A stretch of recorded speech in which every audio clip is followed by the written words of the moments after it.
Hola amigos, ¿cómo les va? Bienvenidos al canal de Charlie Pereira, el senador. Traemos una historia de un país en particular que suele ser llamado con un término que en realidad dista mucho de la realidad de su verdadero nombre. Y no lo hacemos por despectivos, no lo hacemos por un gusto, sino simplemente aduciendo a una mala traducción en el cual nuestro intercomunicador o nuestro receptor de este mensaje no nos corrige, pero sabe que el código está cambiado. ¿Y de qué hablamos? Bueno, hablamos de este país de muchas islas conocido como Japón. Nosotros, lo de Iberoamérica, los de habla castellana, lo conocemos como Japón. Japón, que según la mitología debe su nombre a Oyashima, perdón porque mi japonés está medio dormido hoy, que vendría a ser más o menos las 8 islas. Esa sería una posible traducción, o la más correcta, que aparecería por primera vez en los relatos del Kojiki o el Kokishi, no sé bien cómo es, que está entre el año, según algunos relatos, entre el año 500 y el año 712 de nuestra era, o sea, principios del milenio, donde se menciona que dos dioses primordiales, el Izanagi y el Izanami, lo bautizan con este nombre. Si hay alguna persona joven que esté ahí y le suena estos dos nombres de estos dioses, Izanagi y Izanami, sí, le van a sonar porque son los poderes que tenían el clan Uchiha de la serie Naruto. ¿Correcto? Usted busque a Sasuke Uchiha y al hermano y tenían esos dos poderes. Uno que quedaba con un poder medio oscuro y el otro, el Izanami, que eran varios ojos, creo que es, o algo así. No me acuerdo ahora, pero está bueno, los 700 capítulos del Naruto Shippuden pueden mirarlo. Pero seguimos estando en Japón. Y este término folclórico, vaya si es folclore, y mitológico, se usaba como término poético, podríamos decir, dentro de los clanes que existían en aquellas épocas iniciales de este Japón, mucho antes del Japón feudal. Y era lo suficientemente arcaico, decían los propios japoneses, para referirse justamente a Japón como un territorio sagrado. ¿Correcto? Bien. Como se consideraba territorio sagrado, lo ideal era que este término o la referencia de este término para nombrar a los autóctonos de allí se lo tomara con la solemnidad del caso y no era posible usarlo cualquiera. Acuérdense que ellos son muy de... ¿Se entiende? Bueno, pero había que nombrarlos de alguna manera. Va usted vecino como extranjero allá y no conoce el término Japón, entonces usted Oyashima no lo puede utilizar porque es sagrado desde ellos. Y usted de alguna manera tiene que decir, bueno, yo fui a ver a los habitantes de... y no existía el término Japón. Bien, ellos se nombraban Nihon. Nihon, que vendría a ser la tierra del sol naciente. ¿Se acuerdan que hay una película que incluso la bandera tiene ese círculo y tiene los rayos, que fue la que se usó por autorización de el emperador Dios Hirohito allá por el año 41 cuando atacó una base naval de Estados Unidos en Hawái? Bueno, ese era el nombre, Nihon. Y este nombre Nihon surge mucho tiempo atrás, no ahora, de parte de China. ¿Por qué? Porque Japón era una suerte de clan de vasallaje. Pero no le gustaba a una emperatriz, que era la emperatriz china Wu Zetian. Y Wu Zetian decía, no, este nombre de mierda que tienen, no entiendo un carajo. ¿Cómo es sagrado? Sagrado no, si yo soy la divinidad en la tierra. No, vamos a cambiarlo. Vamos a pasar raya y decir, bueno, decreto tanto, yo, Wu Zetian, que soy la diosa en la tierra, no el Izanagi, el Izanami no. Vamos a dejar la solemnidad esa para los otros. Para mí no, que soy la diosa en la tierra. Yo soy la que me saco el pincho de la cabeza y les pincho un ojo. Vamos a cambiarlo. Entonces, dice, vamos a poner Nihon, los muchachos del sol naciente, porque están allá abajo y son los primeros en recibir los rayos del sol. Tomándose como oficial, podríamos decir, para las actividades estatales. Y como estos chinos eran personas bastante bravas en su momento, ahora se puede llegar a entender por qué estos japoneses le pegaron un saque en el segundo conflicto bélico internacional. Lo tenían a Japón como un estado de vasallaje. Sí, aunque a usted le parezca mentira, no es como nos muestran las películas de 45 que estos japoneses iban y los pasaban a espada a todo el mundo, y los pocos japoneses que pasaron en la vida real, que se defendieron, hicieron un acto de valentía para dejar a China. No, ya los chinos venían dándole huasca a mansalva a lo que nosotros nombramos como Japón desde aquellos tiempos. Y lo nombraban como algo bastante despectivo, como ser, por ejemplo, otro de los nombres que ellos mismos pusieron, vamos a decir, los lugartenientes, algún gobernador o algún enviado de la realeza, por ejemplo, de esta emperatriz, lo nombraban a Japón como Nakoku. Nakoku, que es decían que era el país que era vasallo de los Han, o el país o el estado japonés de Nakoku, país de vasallo de los Han. O sea, estaban bajo el mando de esta élite o de este clan chino. Pero como si no fuera poco,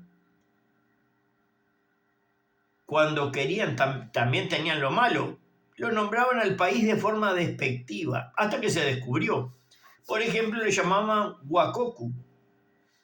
Y Wakoku quiere decir país de gente sumisa, según algún tipo de las características de cómo se escribe la palabra, o puede ser país de gente enana, que era un término bastante usado para ser despectivo hacia ese país, lo cual llevó, cuando se descubrió, a pararse de mano y dice, no nos llamen Wakoku más porque se va a podrir todo acá, nos vamos a dar vuelta, y se terminó el vasallaje, que a la larga fue lo que sucedió.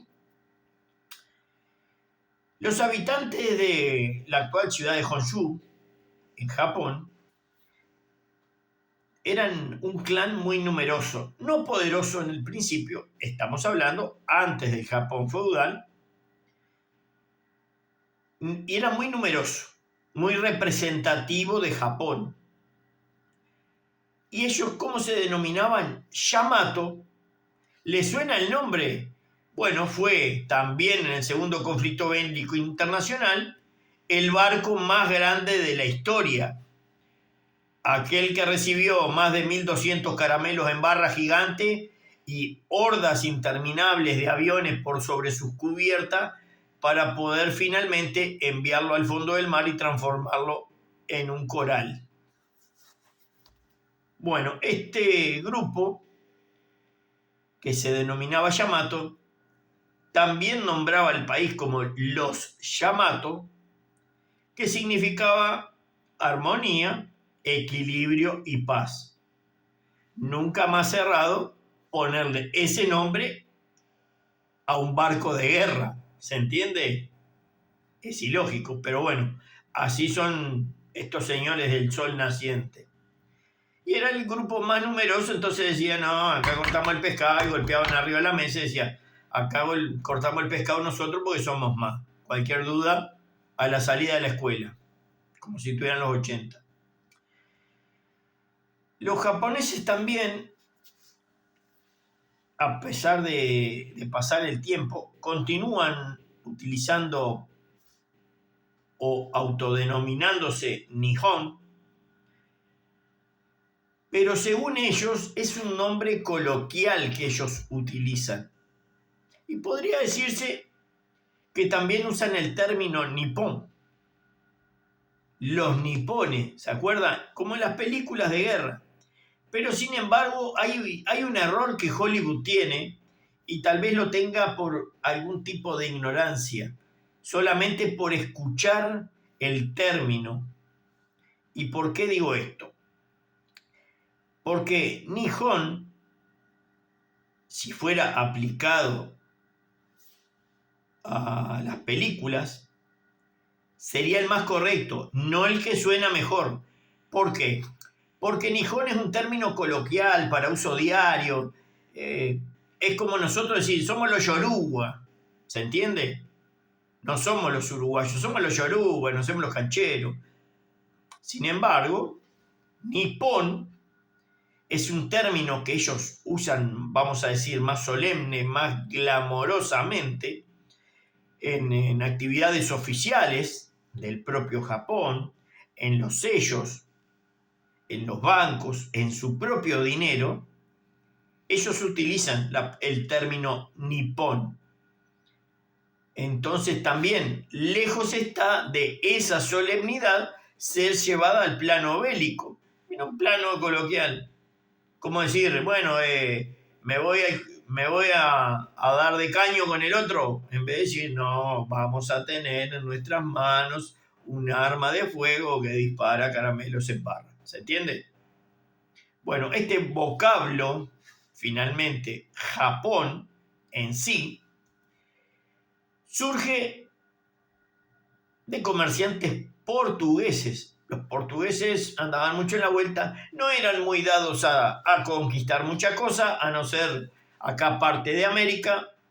Prueba de ello, nuestros hermanos brasileños, que son sus descendientes, y algunas islitas por ahí por la vuelta, pero no mucho más. Después de que perdieron su colonia principal en América, se dedicaron a las actividades comerciales. Perdón. Y ellos nombraban a los japoneses, porque no entendían, obviamente, aquello era una cosa más como inspector de tránsito, era como señales de brazo y mano para entenderse, y les decían sipan. Ese era el término portugués, el sao sipan, y sonaba ahí un poco más aproximado a lo que es hoy día. Y este término a los japoneses no les caía mal. Si bien no entendían qué le decía el portugués, a ellos le importaba tres carajos, le importaba hacer comercio, cambiar cosillas. Acuérdense que después se armaron hasta los dientes y se pelearon entre ellos, y después terminaron agarrándose a chasquidos penetrantes de barcos en alta mar con los gringos y algunas cosillas más, hasta que recibieron Wonder Fat y Little Boy. Pero ese nombre, Sipan, lo vino a escuchar alguien muy conocido. ¿Y quién hablamos? Marco Polo, sí, pero no el de los fideos. No, esos fideos Marco Polo no. Marco Polo, el italiano que anduvo de viaje por lo que se llamaba la Ruta de la Seda, donde muchos dicen que él no anduvo en Japón, que simplemente se encontró por China ya manoteando seda y haciéndose el loco, y justo andaban unos portugueses ahí y escuchó, no, mirá, el negocio está ahí abajo. El negocio está ahí abajo porque estos locos son cracks para pesca, el pescado seco y todo eso. Y entonces este italiano, el término sipan, lo transformó en sipangú.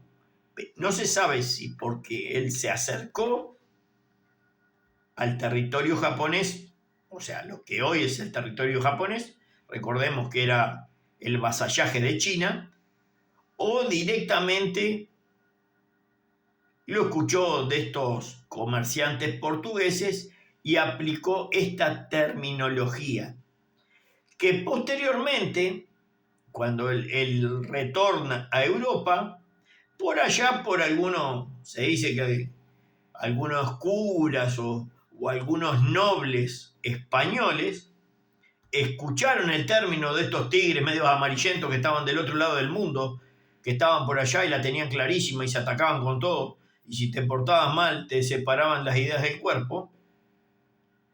Dice, pero nos gustaría entablar, ¿y cómo se llama Japón? Pasaron de Zipan a Zipangu y posteriormente a Japón, y fue la traducción ibérica que persiste hasta nuestros días. Si bien este cúmulo de nombres que tiene un país en particular, nosotros los reconocemos como japoneses, personas de Japón, y ellos no se van a enfadar con usted, son personas muy equilibradas, muy solemnes. Se terminó la época de andar envainando una katana, pero sí quería traerles esta nota de color para que vieran todo el abanico de nombres que ha tenido este país en particular desde tiempos mitológicos, podríamos decir.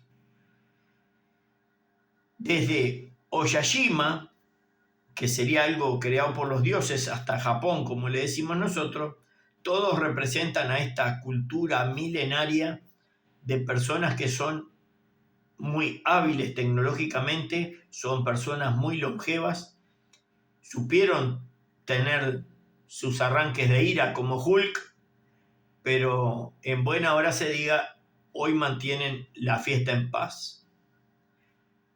Este video en particular, por si llega de casualidad en algún momento o vueltas de la vida, se lo quiero dedicar a Washington Tomás Sugano Ishikawa, un descendiente directo de quien en vida, su papá, fuera guardaespaldas del emperador Hirohito.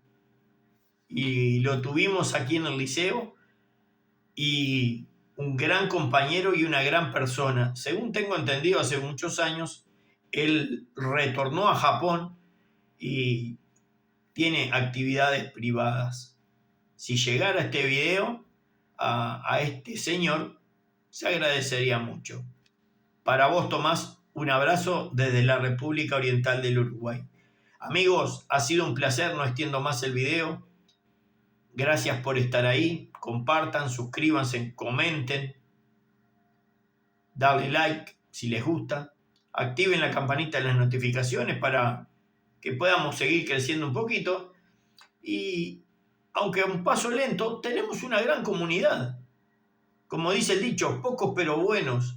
Y esos son ustedes, y gracias a ustedes estamos aquí. Un abrazo para todos.